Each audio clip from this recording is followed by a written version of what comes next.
Sister friends, நம்ம தொடர்ந்து பவுல் கொரிந்தியருக்கு எழுதின முதல் திருமுகத்தை பார்த்து கொண்டே வருகிறோம். நம்ம 8 அதிகாரம் பார்த்துட்டோம். 9வது அதிகாரத்தை பார்க்க போகிறோம். 8வது அதிகாரத்தில் எதை குறித்து பவுல் சொல்லியிருப்பார் அப்படின்னா, விக்கிரகங்களுக்கு படைக்கப்பட்டவர்களை குறித்து கொரிந்து பட்டணத்தில் உள்ளவங்களுக்கு சிலர் எக்ஸ்பிளனேஷன் கொடுத்துருப்பாரு. இந்த 9வது அதிகாரத்தை வாசிக்கும் போது பவுல் என்னமோ தன்னை பற்றியும் தன்னுடைய ஆசாரிய ஊழியத்தை பற்றியும் பேசுறது போல தெரியும். ஆனால் இது 8வது அதிகாரத்துடைய கண்டினியூஷன். எதுக்கு இந்த 9வது அதிகாரத்தை இப்படி எழுதுறாரு அப்படின்னு பார்த்தீங்கன்னா, அவங்க 8வது அதிகாரத்தில் கொரிந்து சபைக்கு சொல்றது என்னன்னா, உங்களுக்கு எல்லா ஞானமும் இருக்கு, கர்த்தர் ஒருவர் தான் தேவங்கிற ஞானம் இருக்கு, இந்த சிலைகள்லாம் ஒண்ணுமே இல்லை, அவைகளுக்கு படைக்கப்பட்டவைகளையும் ஒண்ணுமே கிடையாது, அதனால அதை புசிக்கிறதுனால தவறு கிடையாது அப்படின்னு உங்களுக்குள்ள ஒரு எண்ணம் இருக்கு. உங்களுடைய இந்த மேன்மைக்கு நான் என்ன எடுத்துக்காட்டாக நான் உங்க முன்னாடி என்னை சமர்ப்பிக்கிறேன். ஏன்னா உங்களுக்கு எல்லாம் தெரிஞ்சிருந்தும் உங்க மேன்மை நிமித்தமாக நீங்க இதை செய்யறதுனால பலவீனமான ஒருவனை நீங்க என்ன செய்றீங்க, இன்னும் பலவீனப்படுத்துகிறீங்க. ஆனா நான் ஒரு ஆசாரியனாக கர்த்தருடைய ஊழியத்தை செய்கிறேன்னா என்ன எப்படி நான் பலவீனம்னாக, அதாவது என்ன எப்படி என்னுடைய ஸ்தானத்திற்குரிய அந்த ஞானத்தையும் அந்த பெருமையும் எடுத்துக்கொள்ளாமல் நான் என்னை எப்படி தாழ்த்துறேனோ, அதே போல இந்த சிலைகளுக்கு படைக்கப்பட்ட காரியத்துல உங்களுக்கு எல்லா ஞானமும் இருந்திருந்தோம், நீங்க உங்களை தாழ்த்தணுங்கிறதுக்காகவே இந்த 9வது அதிகாரத்தை அவர் எழுதுறார். இப்போ நீங்கள் இந்த 9வது அதிகாரத்தை வாசிக்கும் போது நமக்கு இந்த ஆங்கிளில் இதை வாசிக்கும் போது இன்னும் கொஞ்சம் நல்லா புரியும். நான் அப்போஸ்தலன் அல்லவா, நான் சுயாதீனன் அல்லவா, நம்மளுடைய கர்த்தராகிய இயேசு கிறிஸ்துவை நான் தரிசிக்கவில்லையா, கர்த்தருக்குள் நீங்கள் என் கிரியைகளாய் இருக்கவில்லையா அப்படின்னு பரிசியா பார்த்தீங்கன்னா, நான் மற்றவர்களுக்கு அப்போஸ்தலனா இராவிட்டாலும் உங்களுக்கு அப்போஸ்தலனா இருக்கிறேனே, கர்த்தருக்குள் நீங்கள் என் அப்போஸ்தல ஊழியத்தின் முத்திரையாய் இருக்கிறீங்களே, நான் நியாயம் விசாரிக்கிறவர்களுக்கு நான் சொல்லுகிற மாறுத்தரம் என்னதாவது அப்படின்ட்டு இப்போ தான் ஸ்டார்ட் பண்ணுறாரு.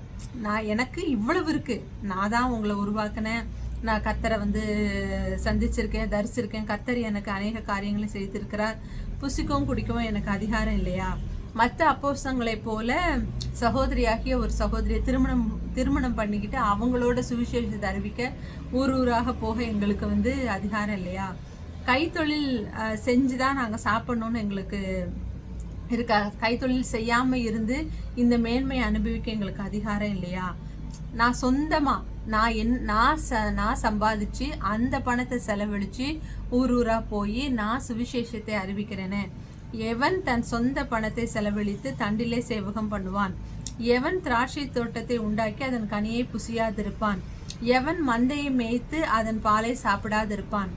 அப்போ மந்தை அந்த தோட்டத்துக்கு உரிமையாளருக்கு அந்த தோட்டத்தில் விளையிற பொருட்கள் சொந்தம், மந்தை மேய்க்கிறவர்களுக்கு அந்த மந்தை சொந்தம், அந்த ஆட்டு பால் சொந்தம், இப்படி எல்லாம் சொந்தம். அப்படி நான் உங்க எல்லாரையும் நான் மேய்க்கிறவனாக இருக்கிறேனே, நான் உங்களுக்கு சுவிசேஷம் அறிவிக்கிறவனாக இருக்கிறேனே, உங்ககிட்ட இருக்கிற பலனை நான் அனுபவிக்க கூடாதா, எனக்கு அந்த அதிகாரம் இல்லையா? அதாவது இப்போ நம்ம பண்றோம்ல, நம்ம ஊழியருக்கு நம்ம ஆலயத்துக்கு போறோம், தசமபாகம் கொடுக்குறோம், ஊழியருக்கு உதவியா இருக்கிறோம், இப்போ இதன் மூலமாக ஊழியரும் பங்கு கொள்ளுகிற பலன் அடைகிறாங்க, ஆலயத்துக்கும் அநேக காரியங்கள் செய்கிறோம் இல்லையா. அது மாதிரி பவுல் சொல்றாரு, நான் இவ்வளவு செய்யறேனே, உங்ககிட்ட இருந்து பலனை அனுபவிக்க எனக்கு அதிகாரம் இல்லையா. ஏன் இதெல்லாம் சொல்றாருன்னா, எனக்கு எல்லா அதிகாரமும் இருந்தும் நான் இதை செய்யலை, அதே மாதிரி உங்களுக்கு எல்லா அதிகாரமும் இருந்தும் நீங்க விக்கிரகங்களுக்கு படைக்கப்பட்டதை சாப்பிடக்கூடாது, உங்களுக்கு எல்லா ஞானமும் இருந்தும் அதற்கு அடுத்த காரியங்களை நீங்க ஈடுபடக்கூடாதுங்கிறதுக்காக இதை சொல்ல வர்றாரு. போரடிக்கிற மாட்டை வாய்க்கட்டாயாக என்ற மோசேயின் பிரமாணத்தில் எழுதியிருக்கிறது. போரடிக்கிற மாட்டைனா அந்த வயல்ல அந்த அந்த கதிர்கட்டெல்லாம் அடிச்சு அதுல இருந்து பிரிப்பாங்க இல்லையா. அப்போ அந்த காலத்துல மாடெல்லாம் பயன்படுத்தியிருக்காங்க. அப்படி பண்ணும்போது அதுல இருக்கிற தானியங்களை அந்த மாடு சாப்பிடக்கூடாதுங்கிறதுக்காக வாயில அதை கட்டுவாங்க. இப்போ கடிக்க கூடாதுன்னு நாய்க்கு எப்படி வாயில பூட்டு போட்டிருக்காங்களோ அது மாதிரி மாடோடைய வாயை கட்டுவாங்க. ஆனா கர்த்தர் சொல்றாரு, போர் அடிக்கிற மாட்டையோட வாயை கட்டாத. அப்போ ஒரு போர் அடிக்கிற இடத்துல அந்த மாடு சாப்பிடட்டும், அதோடைய வாயை கட்டாத, அதன் பலனை அந்த மாடு அனுபவிக்கட்டும்னு கர்த்தர் சொல்றாரு. அது மாட்டுக்காகவா சொல்றாரு? மாட்டுக்காகவே அவர் இவ்வளவு தூரம் கவலைப்பட்டார்னா அவருடைய ஊழியத்தை செய்யற எங்களுக்காக அவர் எவ்வளவு கவலைப்படுவாரு. நமக்காகத்தானே இதை சொல்லுகிறார். உழுகிறவன் நம்பிக்கையோட உழவும், போர் அடிக்கிறவன் தான் நம்புகிறதில் பங்கடைவேன் என்ற நம்பிக்கையோட போர் அடிக்கவும் வேண்டியதே. ஆகையால் இது நமக்காகவே எழுதியிருக்கிறார். அப்போ எனக்காக, அதாவது கர்த்தருடைய ஊழியத்தை செய்கிற ஒவ்வொருவருக்காகவும் கர்த்தர் வந்து இதை எழுதியிருக்கிறார். ஏன்னா நீ செய்கிற ஒவ்வொரு காரியத்திற்கும் ஒரு பலனை நான் கொடுப்பேன் அப்படின்ட்டு.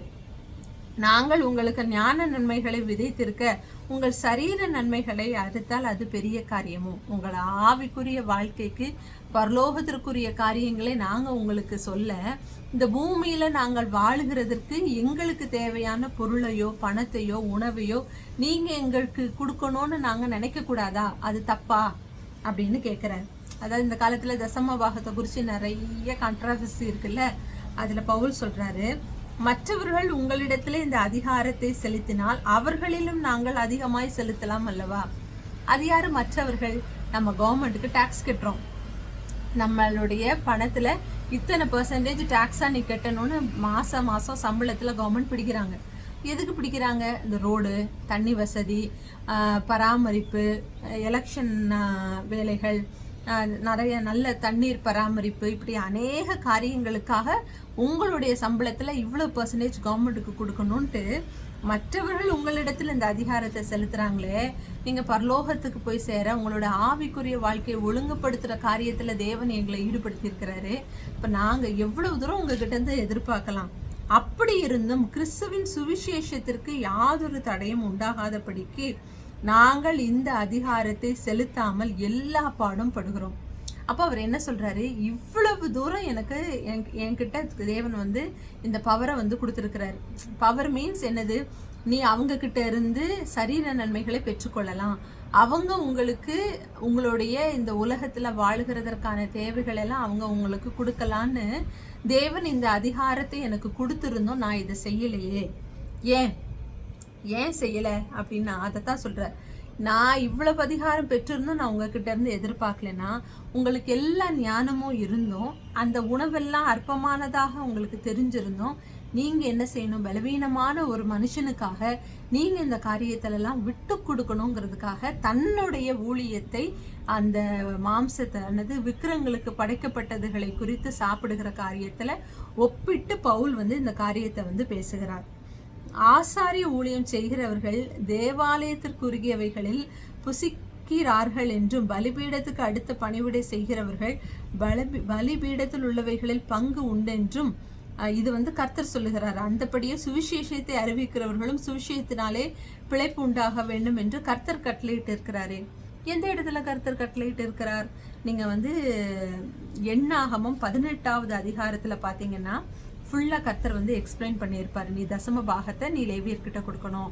உன் ஆடின் முதற்பலன், அதாவது நீ வந்து செலுத்துகிற எல்லா பலிகளிலும் லேவியர் கோத்திரத்தில் இருக்கிறவங்களுக்கு நான் வந்து என்ன செய்வேன்? உன்கிட்ட இருந்து வாங்கினதை நான் அவங்களுக்கு கொடுப்பேன்.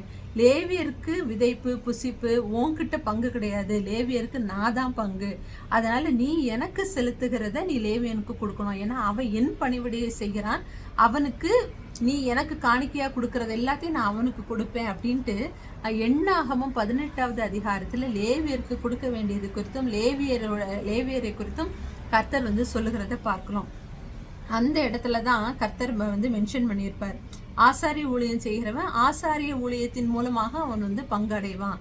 உங்களை போல இந்த உலகத்துக்குள்ள சென்று விதை விதைத்து தேசங்களை சுதந்திரித்து பொருட்களினால் அவன் பங்கடைகிறதில்ல, நான் தான் அவன் பங்கு அப்படின்னு சொல்லுவார். அப்போ பவுல் சொல்றாரு, இப்படியே நானும் சுவிசேஷத்தை அறிவிக்கிற நானும் இதன் மூலமாக பங்கை நான் வந்து பெற்றுக்கொள்ளலாம், ஆனா நான் செய்கிறது இல்லை. ஏன்னா இதன் நிமித்தமாக யாராவது இடர் அடைஞ்சிருவாங்களோ, இதன் மூலமாக யாராவது கர்த்தர்கிட்ட வந்துடாம போயிருவாங்களோ, இந்த பணத்திற்கு அடுத்த காரியங்கள்ல ஒரு இடரல் வந்து இப்படி ஒரு பிரச்சனை வந்துருமோ அப்படிங்கிறதுக்காக நான் இதை செய்யல. அதே போல நீங்களும் என்ன செய்யாதீங்க, வெறும் சாப்பாடு தானே, என்னது விக்கிரங்களுக்கு படைக்கப்பட்டது தானே, அது ஒண்ணும் இல்லதானேன்னு நீங்க செய்யறது காரியத்தை நிமித்தமாக ஒரு பலவீனனை கர்த்தருக்குள்ள வழிவிடாம வரவிடாம நீங்களே தடுக்கலாக இருந்துராதீங்க அப்படின்ட்டு அந்த 8வது அதிகாரத்துடைய தொடர்ச்சியாகத்தான் பவுல் வந்து இந்த 9வது அதிகாரத்தை தன்னை வச்சு அவங்களுக்கு வந்து எக்ஸ்பிளைன் பண்ணுகிற. ஒரு எக்ஸாம்பிளோட சொன்னா எவ்வளவு நல்லா இருக்கும். ஆனா நீங்க வந்து 9வது அதிகாரத்தை தனியா வாசிச்சீங்கன்னா எங்கேயுமே இதுக்கும் அதுக்கும் கோரிலேஷன் இருக்க மாதிரியே இருக்காது. ஆனா 8வது அதிகாரத்துடைய தொடர்ச்சி தான் அந்த 9வது அதிகாரம். நீங்கள் வாசிக்கும் போது 8 வாசிச்சதுக்கப்புறம் 9 வாசிச்சு பாருங்க. ரொம்ப வந்து பவுல் ஏன் இதெல்லாம் சொல்லுகிறார்? திடீர்னு கொரிந்தியர் சபைக்கு அறிவுரை சொல்லிக்கிட்டே இருந்த பவுல் திடீர்னு ஏன் தன்னை பற்றி பேசுகிறார் அப்படின்னு நமக்கு இந்த 9வது அதிகாரத்தை வாசிக்கும் போது ஒரு டவுட் வரும். அதோடைய காரணம் அவர் 8வது அதிகாரத்தோட தொடர்ச்சியாக சொல்றதுனால தான். நம்ம தொடர்ந்து பார்க்கலாம். God bless you.